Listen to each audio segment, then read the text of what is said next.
Natural disasters. Their numbers have increased dramatically in the last 2 decades. There are certain regions of the world which, due to their climate, geographical and geological locations, are prone to specific forms of natural disasters. The tropics are in the path of hurricanes, typhoons and cyclones. Many cities are built on top of geological time bombs on the major fault lines of the Earth's crust. For tourism, a natural disaster is a situation in which a destination is confronted with sudden, unpredictable, catastrophic changes over which it has little control. Acts of nature can transform the reputation, desirability and marketability of the most popular tourism destinations overnight. Any destination is potentially vulnerable to one or more threats to its safety and market perception. Scientists believe that natural disasters will become more serious and frequent in the future. Are we ready for it? Can we counter it?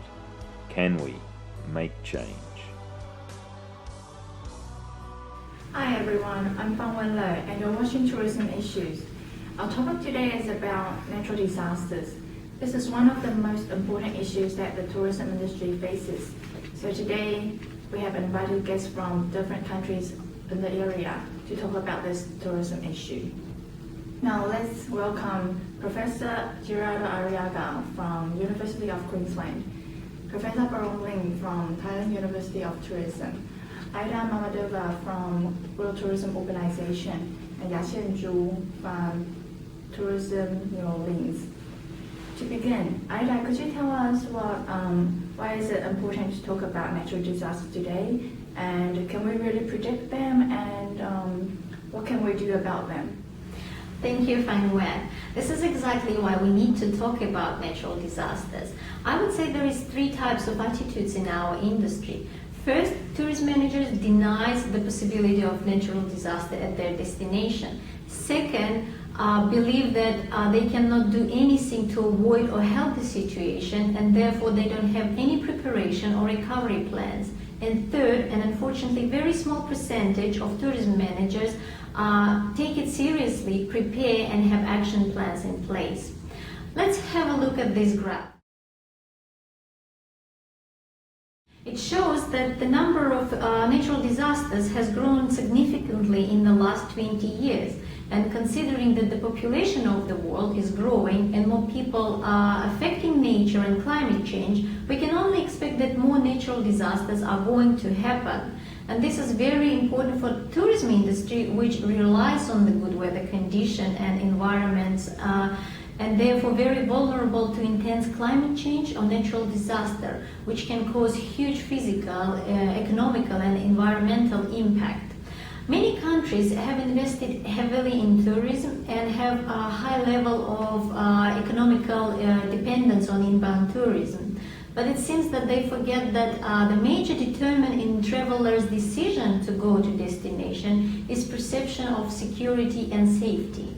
No one wants to go to the destination which happens to have a natural disasters, but on top of this, they don't do anything to help this situation. They don't value their guest life, they don't prepare, and due to this, they lose all their cultural and natural tourism attractions, and they take years to recover. That's why I think it's so important to talk today about natural disaster and convince tourism managers to be prepared. Thank you. Yes, I'm agree with Aida, but I would like to extend this theory a little bit further. First of all, Tourism Crisis Management Plan is a strategy that the tourism industry should focus prior to the crisis and they can deal and recover from it. Crisis Management Plan should deal with the recognition and recovery to restore the image of the destination. Therefore, the tourism industry should focus on the 4 R's. These 4 R's are readiness, reduction, response, and recovery. However, nowadays the tourism destinations should be focused on these 4 R's because there is a lack of research in this area, and they should focus on a more strategic way to attack the destination image. The main reasons because they should do that is because the natural disasters are increasing a lot nowadays and the lack of research. Therefore, the destination should focus more on the readiness and reduction and not more on the response and recovery. Thank you. Thank you, Professor Arriaga. That seems all good in theory, but let's see how it works in the real world. Dacian, can you tell us what happened in New Orleans? Yes. In 2005, Hurricane Katrina hit the city on August 29th. In only 2 days, 80% of the city was flooded and 90% of the population was forced to leave. After that, New Orleans became a visitor no-go area for several months because of the large scale of destructions. Look at those pictures. Who would like to go to the city like this?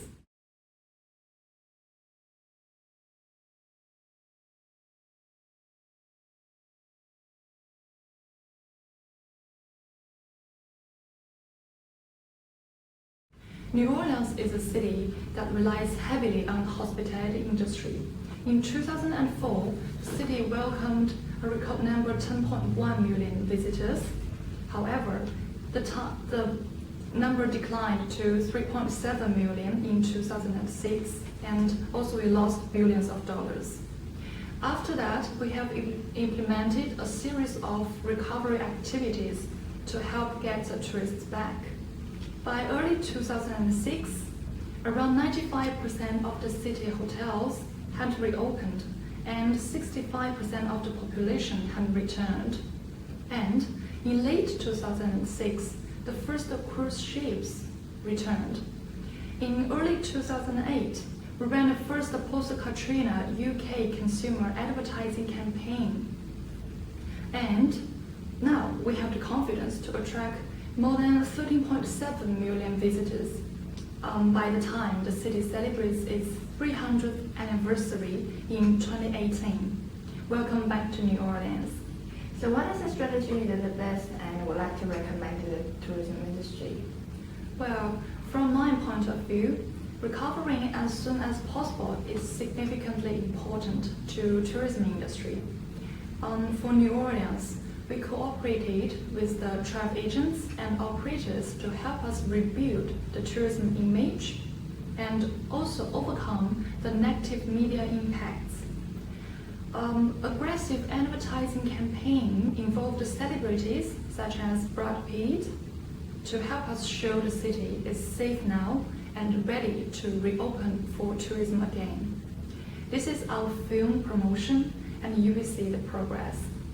Come experience our most soulful neighborhoods. New Orleans, there's no place like it. The Warehouse District, Uptown, Faubourg Marigny. Everybody loves the French Quarter. Where music comes bubbling right up from the street. Magazine Street, St. Charles Avenue, Chapatulas. Come fall in love with New Orleans. All over again. Wow, it seems like nothing really happened before. Look how beautiful it is. What a wonderful place to visit. Ida, you have a comment? Yes, thank you. Indeed, it is very important to market your destination after such event, and using celebrity images is a very good tactic.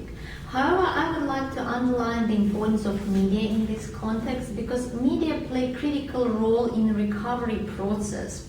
The media often magnifies the extent of the impact of natural disaster and portray this as a national problem.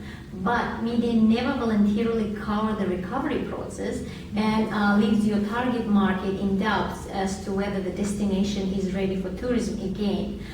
Therefore, the tight cooperation with media and press release control is extremely important in minimizing this impact. I'm not agreeing with Dacian because she emphasized on the tourism only should respond on the response and recovery area. I know it's impossible to consider all the scenarios. So for the tourism industry, they should focus on the specific area. In the case of New Orleans, they didn't focus on the 4 Rs, and they should focus in this area. For example, they know that they are in a flood area, so they should prepare and make a plan for floods and probable consequences of this. The tourism industry should focus more on the recovery and response, as I said before. And nowadays, in the case of New Orleans, the damage is already done because the costs are very high of this damage and the tourists decrease in number. So therefore, the recommendations are to have a crisis management plan according to the specific area that they are and the possible damage that the natural disaster might impact. Professor Lin, can we predict natural disasters? And what are your thoughts? Yes, I know that it is difficult to predict and prevent what's happening in the future in terms of nature. Exact prediction and prevention have seemed all but impossible. However, that does not mean that we should not try. As everyone knows, there are lots of natural disasters in Thailand. The tsunami in 2004 has been evaluated one of the worst disasters in the world. Beyond the loss of life, the tsunami was a disaster for regional tourism.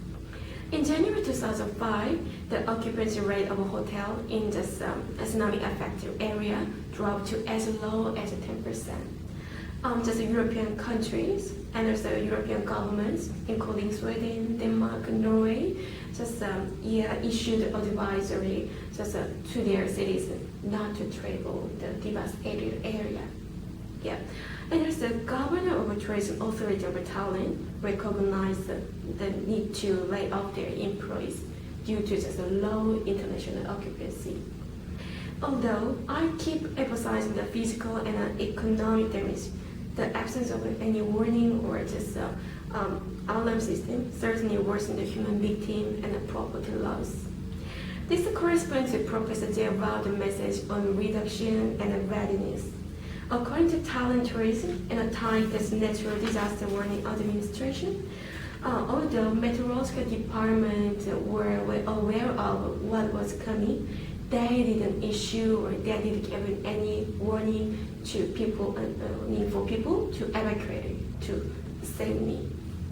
This intensified the human loss as well. Fortunately, Thai government officials have realized the necessity for proper alarming and warning systems, and then they put procedure in place. As a result, it worked better when the India's tsunami occurred in 2010. When meteorological officials recognized the possibility for tsunami, people and tourists in the coastal area were evacuated safely following warnings. So with regard to what you have just said, is that correct that your recommendation is to improve the alarming and warning system? Yeah, sure. Well, not only just the alarming system, just education is important as well, I think. Okay, thank you. Thank you everyone for sharing your experience and contributions. To summarize, it is obvious that all 4 of the R's are critical. So the recommendations today are: analyze potential events, educate tourism personnel and tourists, provide early warning systems, have a recovery plan, cooperate with media, aggressive promotional campaign.